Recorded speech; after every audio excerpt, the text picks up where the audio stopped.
Gameday. Uncensored. Sponsored by BrownsCar.com. 105.7 The Fan. Injury Report is brought to you by Orthopedic Associates of Central Maryland. In pain? Contact the experts at Orthopedic Associates of Central Maryland at mdbonedocs.com. Care this good feels good to the bone. Injury Report. And joining us now, Dr. Ralph Zade. And Doc, thanks as always for joining us. A very extensive injury report as the Ravens have 11 guys that are listed as questionable. Let's start with Anthony Averett because he's got a couple things going on, a shoulder and an ankle. Again, as we always say, best guess, what do you think is going on with him? Well, the shoulder, they'd said he fractured, so that is a little bit of a, sort of a worse prognosis. Typically 6 to 8 weeks for something like that to heal, whether, that could mean the clavicle or the collarbone. It could mean the upper humerus bone.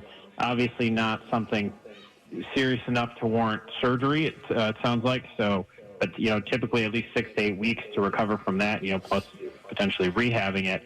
And then, the ankle, I think is probably just a sprain.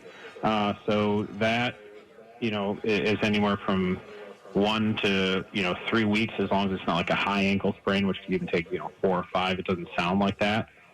So I think that it likely will, at least be a couple of weeks probably. So, Doc, the thing with the shoulder, like being a DB, I mean, number one, he's got to tackle, and number two, he's got to, extend to go get the ball. He'll be limited in both those areas, right? Oh, for sure. I mean, that's why, I think they said originally 4 to 6 weeks when he injured the shoulder. Was that in October? And originally, and you're right. I mean, I think that is in general the best case scenario if it's fractured. But for what he's doing, I think that's probably 8 weeks would be a minimum. Let's move on to Nick Boyle, who, of course, came back in the middle of the season just recently with the knee injury, and now he's back on the injury report with the knee. With such an extensive surgery, Doc, is this just part of him getting back to full health? Yeah, I mean, he had a bad injury, so there's a lot of factors that can go into recovery from that.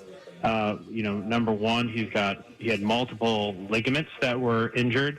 If one ligament, especially of the ones that he injured, is torn, typically you can recover pretty well, with some rehab and non-operatively. But if you get into multiple ligaments, I mean, you can have recurrent instability as you start to get back and, sort of need to end up building more strength, especially when you're, putting the kind of stress under it, compared to, say, the average person.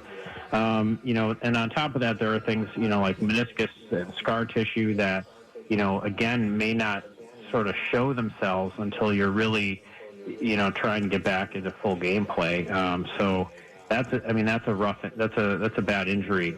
And so I think it's kind of par for the course that, until you really get back into play, some of these things might not really show their face.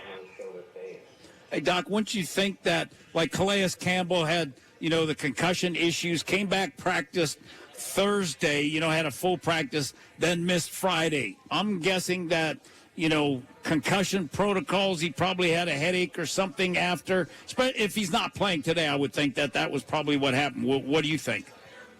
Yeah, I mean, concussions nowadays are sort of taken much more seriously than, back 5, 10, 15 years ago, where, these protocols, because we know that recurrent concussions really aren't good. They can lead to long-term issues. And so, usually with the concussion protocols, the intervals between, sort of these steps are like a week long. And if there's any concern for, residual concussive symptoms, usually we kind of hold off because we don't want to risk, any long-term issues. Dr. Ralph Zade, as always, thank you so much for your time. Enjoy the game. Thanks. Thank you, guys. Take care. All right, Doc. Appreciate it. Yep. Baltimore Game Day Uncensored pregame show. Ken Wyman, Vinny Serrato live here at the Green Turtle in Westminster. When we come back, we will climb the depth chart. We'll go behind enemy lines, and we'll get the first look at the weather in Pittsburgh with meteorologist Vinny Serrato. It's Baltimore Game Day Uncensored pregame. We're with you till 4 here on 105.7 The Fan. Fuel your holiday adventure at Molly's. That's right. Stop by and have the friendly and knowledgeable staff at Molly's